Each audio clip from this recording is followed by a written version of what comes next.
राळेगाव पंचायत समिती अंतर्गत येणाऱ्या जिल्हा परिषद उच्च प्राथमिक सेमी इंग्लिश केंद्र शाळा धानोरा येथे दरवर्षीप्रमाणे याही वर्षी शाळा व्यवस्थापन समितीच्या सहमतीने सेंट्रल सिक्युरिटी फोर्स मध्ये सेवा देणारे माजी सैनिक विठ्ठल सुरकार यांच्या हस्ते ध्वजारोहण करण्यात आले असून धानोरा शाळा व्यवस्थापन समितीचे अध्यक्ष संजय कारवटकर यांनी आपला मान सैनिकाला देऊन तिरंगी झेंड्याला एक प्रकारे मानवंदना दिली।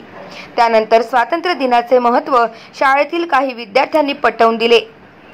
तसेच शाळा व्यवस्थापन समितीचे शिक्षणप्रेमी सदस्य बाबाराव घोडे यांनी विद्यार्थ्यांना अमूल्य असे मार्गदर्शन केले। तसेच स्वर्गीय डॉक्टर देवीदासजी येनोरकर यांच्या स्मृतिप्रित्यर्थ अक्षय येनोरकर यांच्याकडून धानोरा जिल्हा परिषद शाळेतील वर्ग 4थीतून जो विद्यार्थी प्रथम क्रमांकाने उत्तीर्ण होईल त्या विद्यार्थ्याला दरवर्षी 1000 रुपये पारितोषिक देण्याचे ठरवले आहे। यावेळी या वर्षीचा 1001 रुपयाचा पुरस्कार 4थ्या वर्गातून 5व्या वर्गात गेलेल्या स्वतंत्र रवींद्र ढाले या विद्यार्थ्याला मान्यवरांच्या हस्ते प्रदान करण्यात आला। गाव माझा न्यूज करिता संजय कारवटकर, यवतमाळ।